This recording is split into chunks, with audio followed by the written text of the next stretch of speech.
LinkedIn has generated over $1 million for my agency and my clients, consistently booking me 5 to 7 calls every single day just by using this simple automated outreach strategy. In this video, I'm going to show you how you can take advantage of LinkedIn and do the same. But no, this will not be a copy and paste message. That doesn't work anymore. It simply gets too saturated and every agency tries to copy each other. Instead, I actually want you to use your brain and use the framework that I'm going to present you today. This is going to be the framework for the exact message, the exact follow-up, and the exact questions that I ask to get prospects interested in my service that gets them on a sales call 9 times out of 10. So you can take exactly what works for me, tweak it, and make it your own. Your first message is obviously by far the most important. This is what's actually going to get the prospect to reply to you and get them interested in your service so they'll book a call. There's 3 core principles that I use when drafting out my first message. Now, the first one is to make it so good that they cannot ignore it. This is sort of tied to Alex Hormozi's $100 million offers book. You need to make your offer really, really good. There's no point going with a mediocre offer saying you can make someone $1,000 or something that doesn't really get their interest.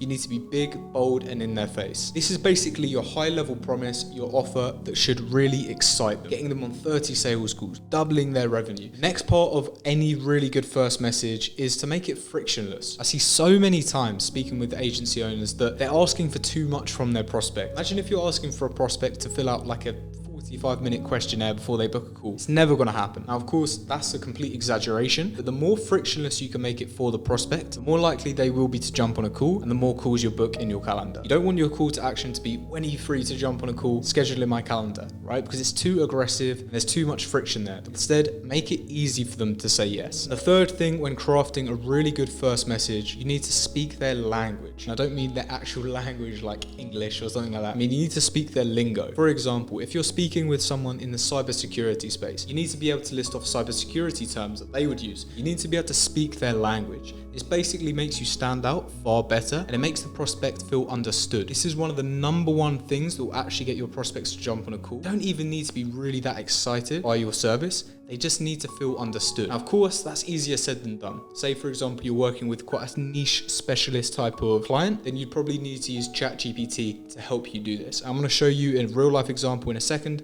of how I done that. So if you use all of these 3 core principles, you would come up with a script that looks something like this. Hey Name, if we could get you in touch to 10 to 15 financial advisors looking to work with SEO agencies on a retained basis, would that be of interest? P.S. They are looking for backlink strategies and partnerships that would drive organic search growth and improve domain authority. This is ticking off all the boxes. If we go through one by one, so 10 to 15 actual leads that are looking for your service, that's going to be able to generate you quite a lot of revenue, right? So that is a good offer. Pretty frictionless, right? It says, would that be of interest? It's not asking the prospect for any type of commitment, just if they're interested in it. And the third thing is that it speaks their language. That's what I've done here in the PS line. You can see that it says they're looking for backlink strategies and partnerships that drive organic search growth and improve domain authority, right? So the SEO agency feel understood. They'll feel like we know what we're talking about. We've worked with SEO agencies before. The way that I've done this was I actually done it through ChatGPT. All I'd done was I crafted the first bit of the message, which was pretty easy and anyone could do that. I just said, hey, give me some SEO terminology that would make sense at the end of this pitch. And then it's given me all sorts of things like backlink strategies, high authority link building, organic search growth, domain authority improvements, etc., etc., etc. And it's actually written it for me. So I don't have to be an authority figure in that space to understand what's going on. I can use ChatGPT to help me. So if you use this framework and create a script that's similar to this, and once again, don't copy and paste this because it just won't work, then you're going to start seeing success, right? So make sure that it's so good that they can't ignore it. Make sure it's frictionless. Make sure it speaks their language. This will help you get your first message out there. This will help you get the response that you need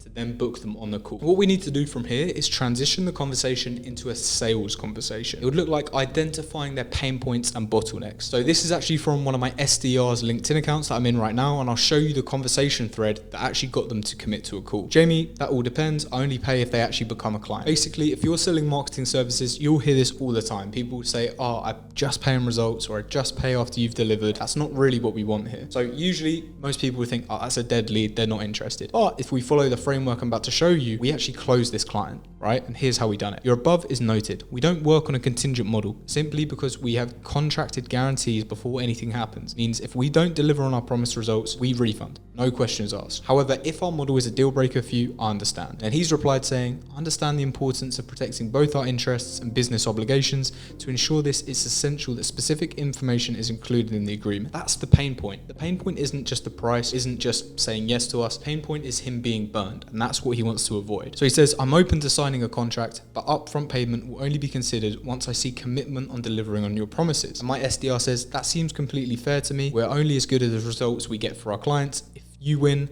then we win. Basically, does it make sense to schedule a call together? There's the calendar link, right? So that's what we done. If we look at that process, what we done was we identified the bottleneck, shared value around how we could help him with that pain point. Pain point in this case was obviously the trust. We can put some guarantees in there. If we can have the contract that reflects what we're going to be able to do, that's the value that he needs to see. We obviously use that bottleneck and that pain to pitch. So effectively, call was scheduled there so we could talk about the agreement. Of course, this will happen. You'll get a lot of conversations started, which is great. Get a lot of potential with certain prospects. There's one definite that will happen. They're going to ghost you at some point. It's happened to me countless times. I can't even count on my own hands how many times I've been ghosted by prospects, and it's just part of the game. You can't sit around and cry about it. But there are 3 things that you can do if a prospect ghosts you. So the first one, if a client ghosts us, it's a long game. We just have to stay top of mind. Now, I've got a story about this actually. So when I very first started my agency, say maybe 20 months ago, I was doing my outreach, right? About 100 outreaches a day, every single day. So during that time, I got a lot of conversations started. A lot of people were saying, no, this is too early. You've got no experience. I'm not interested. So I remember I had one particular prospect who seemed pretty interested. The conversation went nowhere because they just ghosted me. But I made it an absolute mission of mine to not give up, right? Especially because I was just new to this game. So what I done was every single 2 weeks, I sent a follow-up message. Guess how long I had to do this for before they closed as a client? 14 months. When his current agency he was using, he left them because they didn't work. Then it was time to reintroduce ourselves, sign the contract, close them as client, collected payment, boom, happy days. But it just shows you have to play the long game. When prospects ghost you, because it's not a question of if, it's when they will ghost you.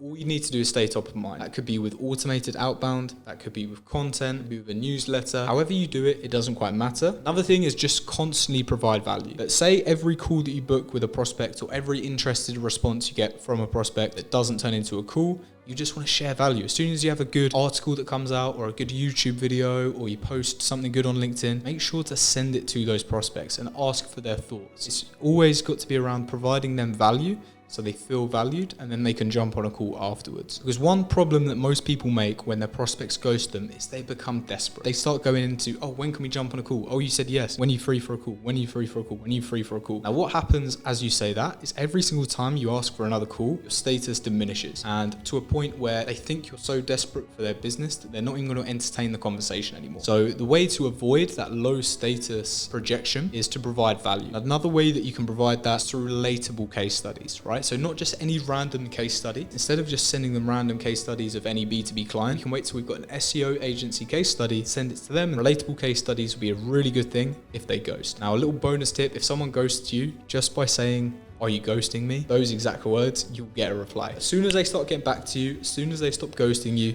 then it's time to seal the deal. You need to know when it's time to ask the right questions. Now, there's a fine line because you don't want to be too salesy because people will not appreciate that. Because if you don't ask, you don't get, and you'll miss the opportunity. Once you have some sign of interest and they said they want to learn more, then that would be the right time to pitch a call, see if they're willing to jump on. As you can see, some live examples I've got from my other SDR's account right now. These are all the replies we're getting. You can see literally on a daily basis, we've got, thanks, I'd like to learn more. Yes, we can handle that. Eventually, maybe around 50% of these actually book on. What I can do, as you can see here, if someone says just straight up, yes, I'd like to learn more, and we say, great, here's the calendar of one of our top consultants who'll be able to walk you through the process and see what it looks like if that's of interest, right? I send the calendar link. If you get a good response, you don't have to maintain a conversation for like try and warm them up. Just go for the kill, go for the ask if they're there, right? Because speed is everything. The other thing that's important when sealing the deal is framing the call as a roadmap. Say that you've got some leads that are really on the fence, they don't know whether to join a call, and you're getting close to sealing the deal now. You've had a good conversation with them,